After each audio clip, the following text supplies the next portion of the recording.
Good morning students. मैं सलेश मीणा, प्रवक्ता GPC Karauli. तो हम subject double 206 electric machines first come optional जो ऑब्जेक्टिव आपके क्वेश्चन से उनको हल कर रहे थे। तो उसी प्रकार हम स्पेशली 2 क्लासों में हमने ट्रांसफार्मर्स के जो ऑब्जेक्टिव क्वेश्चन है उनको देख लिया था। इस बार हम डीसी मशीन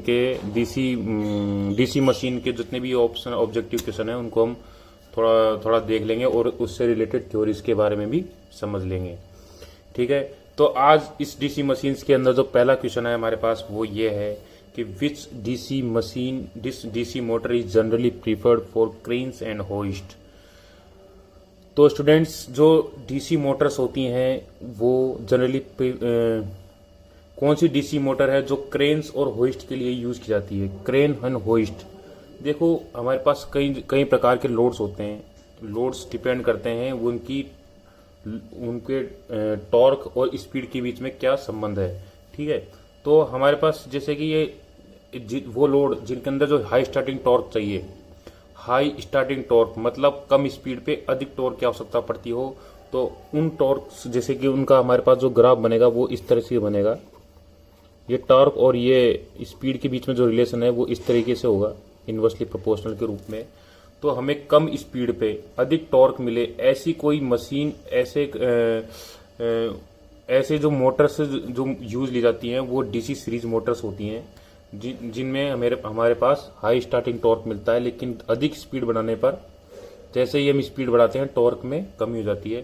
तो क्रेन्स, होइस्ट और जैसे कि हमारा ट्रैक्शन जो ट्रेनों के अंदर हम जिस मोटर को यूज लेते हैं, और लिफ्ट जिसके अंदर भी हमें हाई स्टार्टिंग टॉर्क की जरूरत पड़ती है, और जो कि क्रेन्स होती है उनमें भी किसी वजन को उठाने के लिए हाई स्टार्टिंग टॉर्क चाहिए, उसके बाद हमें इतने टॉर्क की आवश्यकता नहीं पड़ती। तो हाई स्टार्टिंग टॉर्क के लिए जो मोटर प्रेफर की जाती है वो होती है डीसी सीरीज मोटर। ये इस प्रकार के जो क्वेश्चन है वो जनरली बहुत ही ज्यादा पूछे जाने वाले क्वेश्चन होते हैं। तो उसके अंदर आपको कभी भी किसी भी प्रकार क्रेन्स, होइस्ट, ट्रैक्शन बहुत ही ज्यादा क्वेश्चन पूछा जाने वाला है। तो ट्रैक्शन हो गया, लिफ्ट हो गया, इनमें जो यूज कन्वेयर्स होंगे, इनमें जो भी मोटर यूज ली जाती है, मोटर के बारे में पूछते हैं तो मोटर हमेशा कौन सी यूज जाती है? डीसी सीरीज मोटर, अगर हम डीसी मशीन्स की बात करेंगे। ठीक है, और अगर हम उसकी टोटल में बात करेंगे, जितनी भी मशीन्स हमारे पास, स्पेशल मशीन हो गई, सिंक्रोनस, इंडक्शन और जो भी डीसी मशीन्स हो गई, अगर उन सबकी बात करेंगे तो हमारे पास 3 फेज इंडक्शन मोटर होती है, वो भी हाई स्टार्टिंग टॉर्क के लिए जनरली प्रेफर की जाती है। लेकिन जब डीसी मशीन्स की बात करेंगे तो हमारे पास केवल एक ऑप्शन होगा, डीसी सीरीज मोटर्स। ठीक है, और जब हम बात करते हैं डीसी शंट मोटर की, तो डीसी शंट मोटर के अंदर हमारे पास कांस्टेंट स्पीड के साथ जो टॉर्क बनता है, हमें कांस्टेंट टॉर्क मिलता है। ठीक है, कांस्टेंट टॉर्क मिलता है किस पे? डीसी सीरीज मोटर पे, शंट मोटर पे। और सीरीज मोटर्स पे हमारे पास इनवर्सली प्रोपोर्शनल का ग्राफ बनता है। ठीक है, तो अब इसी प्रकार हम दूसरा क्वेश्चन देखते हैं। दूसरा क्वेश्चन ये है, क्या कहता है? Which motors has widest variety of methods for speed control. मतलब किस मोटर के अंदर बहुत ही ज्यादा वेराइटी पाई जाती है स्पीड कंट्रोल करने के लिए। तो स्टूडेंट्स, मैं आपको बता दूं कि डीसी मशीन्स होती हैं बहुत ही ज्यादा फेमस हैं अपनी widest variety of speed control के लिए। उनकी स्पीड को कंट्रोल हम काफी ज्यादा वेरिएशंस के साथ कर सकते हैं। ठीक है, एक तो हम होता है रेटेड स्पीड से कम स्पीड पे, या फिर रेटेड स्पीड से ज्यादा स्पीड पे, दोनों प्रकार हम इसको स्पीड को चेंज कर सकते हैं। और इसको स्पीड को चेंज करने के लिए हमारे पास कई प्रकार के तरीके होते हैं, जैसे कि speed directly proportional to Eb upon phi, और ईबी को हम लिख सकते हैं वी माइनस का I a R a armature resistance और आर्मेचर करंट का मल्टीप्लीकेशन वी माइनस, और ये अपने पास फ्लक्स हो गया जो फील्ड वाइंडिंग का फ्लक्स है। ठीक है, तो इसको हम स्पीड को हम कंट्रोल कर सकते हैं वोल्टेज के द्वारा, रेसिस्टेंस के द्वारा, आर्मेचर रेसिस्टेंस के द्वारा और फील्ड फ्लक्स के द्वारा। ठीक है, तो इसको 3 प्रकार से हम कंट्रोल कर सकते हैं, और उसको ज्यादा वेरिएशंस के साथ कंट्रोल कर सकते हैं। अबव द रेटेड स्पीड और बिलो द रेटेड स्पीड, दोनों ही वेरिएशन, सबसे ज्यादा वेरिएशन अगर मिलते हैं तो डीसी मशीन्स में मिलते हैं। इसलिए इस जो हमारे पास ऑप्शन है DC shunt motor, synchronous motor, slip ring induction motor और किसार्ज मोटर, तो हमारे पास हमारे पास जो डीसी मशीन का जो ऑप्शन है हमारे पास कौन सा है, डीसी शंट मोटर। तो इसके अंदर ऑप्शन हमारे पास होगा डीसी शंट मोटर। तो डीसी शंट मोटर की एक सबसे बड़ी खास बात यह है कि इसके अंदर widest variety of speed control है।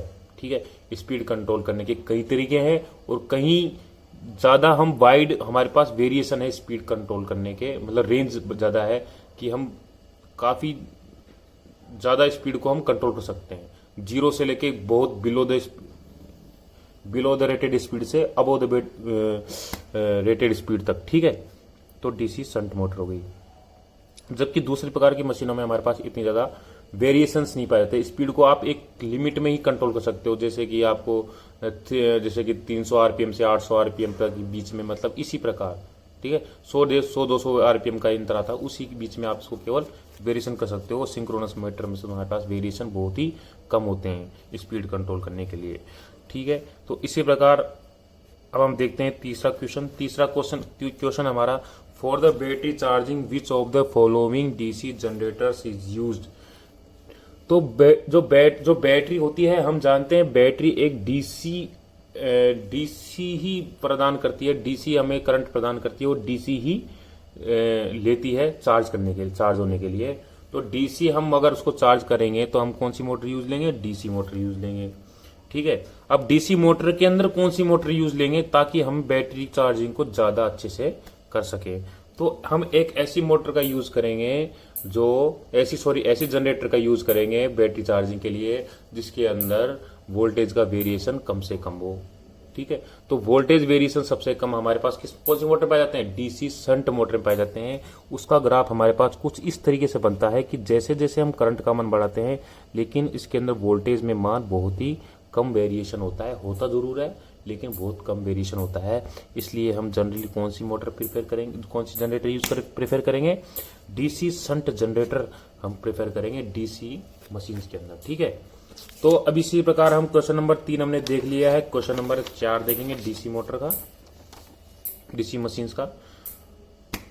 The condition for a maximum power output from A DC motor is, वह कौन सी कंडीशन है जब हमारे आउटपुट में सबसे ज्यादा मैक्सिमम पावर मिलेगी। ठीक है, तो आपने जैसे कि सुना होगा मैक्सिमम पावर ट्रांसमिशन थ्योरम, तो उसके अंदर क्या है, उसके अंदर ये होता है कि जब हमारा आउटपुट है यदि लोड का रेसिस्टेंस हमारे इंटरनल रेसिस्टेंस के इक्वल हो तो उस समय हमारी जो आउटपुट पे जो पावर मिलेगी वो मैक्सिमम होगी, मैक्सिमम पावर निकलेगी उस पावर सप्लाई से। तो उसी प्रकार उसी मेथड को यूज लेते हुए इसके अंदर देखेंगे तो एक डीसी मोटर है, इससे सप्लाई दी जा रही है वी वोल्टेज के द्वारा, तो इसका जो बैक ईएमएफ है उसको हम ईबी बोलेंगे और इसका जो इंटरनल रेसिस्टेंस है उसको हम आरए मान लेते हैं। तो अगर ये ईबी का रेसिस्टेंस और आरए का रेसिस्टेंस यदि इक्वल हुआ तो हमारा आधा वोल्टेज ड्रॉप तो यहाँ पे होगा और आधा वोल्टेज ड्रॉप सप्लाई का यहाँ पे होगा।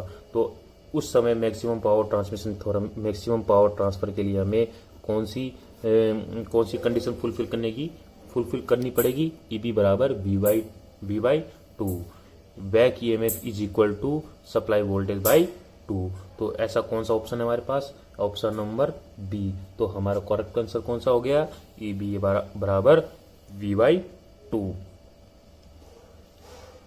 इसी प्रकार यदि आपके एग्जाम में कोई क्वेश्चन आए तो आप डायरेक्टली क्या करेंगे, 50%, कभी कभी क्वेश्चन इस प्रकार भी आते हैं कि कितने लोड पर मैक्सिमम पावर ट्रांसफर होगी, तो याद रखना वीबी बाई 2 है, इसका मतलब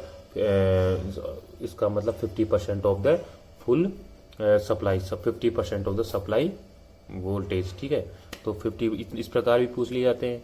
ठीक है, अब क्वेश्चन नंबर 5 क्या कहता है, the MMF produced by the interpole is proportional to, मतलब एमएमएफ जो प्रोड्यूस की जाती है इंटरपोल्स के द्वारा, जो डीसी मशीन्स के अंदर हम जानते हैं इंटरपोल्स लगाए जाते हैं, तो इंटरपोल्स के द्वारा जो एमएमएफ प्रोड्यूस की जाती है आर्मेचर रिएक्शन को कम करने के लिए, तो वो किसके बराबर होती है? तो अब आप जानते हो MMF is equal to N into I, total number of turns into current flowing through the coil. तो यह वह करंट है जो उस कोइल के द्वारा उस कोइल के अंदर फ्लो हो रहा है, ठीक है।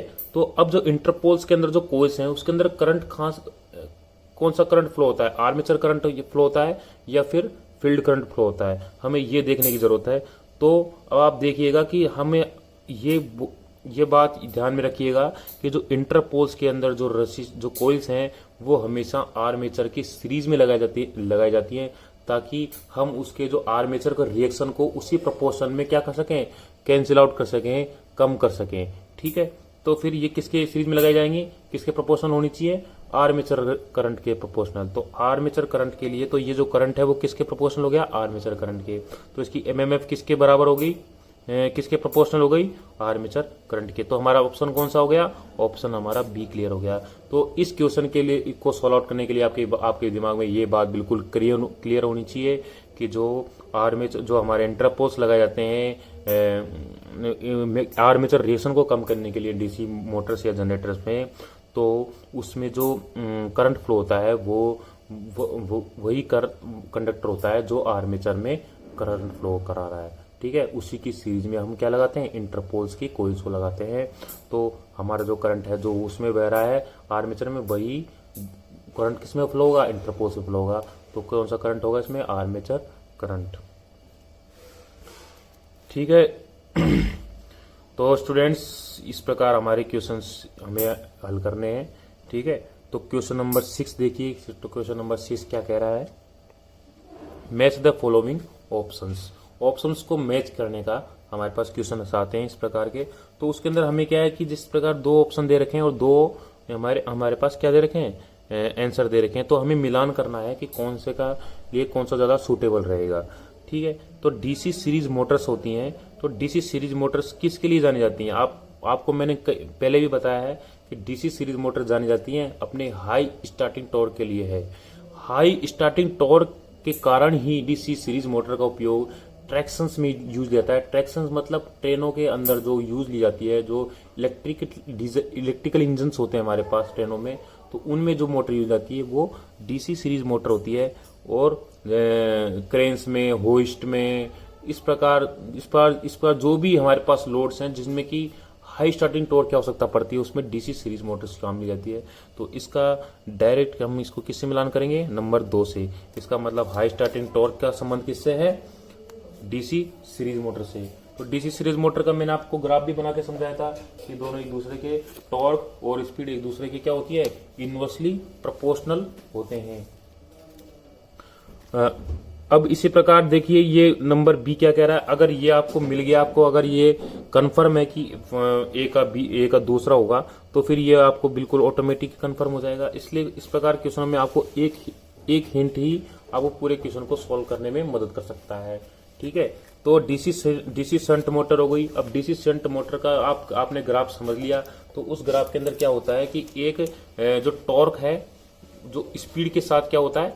वेरी नहीं करता इतना, जिस प्रकार डीसी सीरीज मोटर में करता है, ये कांस्टेंट बना रहता है। तो कांस्टेंट टॉर्क के लिए वह लोड जिसमें हमें कांस्टेंट टॉर्क की आवश्यकता पड़ती हो, कांस्टेंट स्पीड की आवश्यकता पड़ती हो, कांस्टेंट टॉर्क की आवश्यकता पड़ती हो, तो उस प्रकार के लोड को फुलफिल करने के लिए हमें डीसी शंट मोटर्स का उपयोग लिया जाता है। तो इसका आंसर होगा constant speed DC shunt motors. तो इसका ऑप्शन हमारे पास कौन सा होगा? Option number B is correct, ठीक है।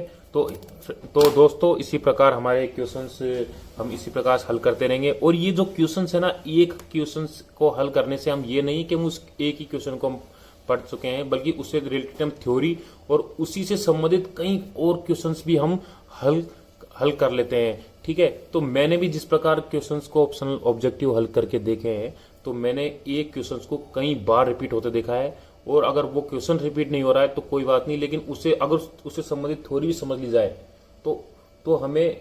तो मैंने उस संबंधित कम से कम 10 क्वेश्चंस वहां पे देख लिए हैं। मतलब यही क्वेश्चन बार बार रिपीट्स हो जाते हैं, इसी फॉर्म में और इसी कंसेप्ट पे बेस्ड क्वेश्चन बार बार पूछे जा रहे हैं। तो आप इनको ढंग से समझ लेंगे तो मुझे आशा है कि आप जो आपके क्वेश्चंस जो आपके पूछे जाएंगे एग्जाम्स में वो आप काफ़ी अच्छे तरीके से उनको हल करने में सक्षम हो पाओगे। ठीक है, धन्यवाद दोस्तों। मस्त।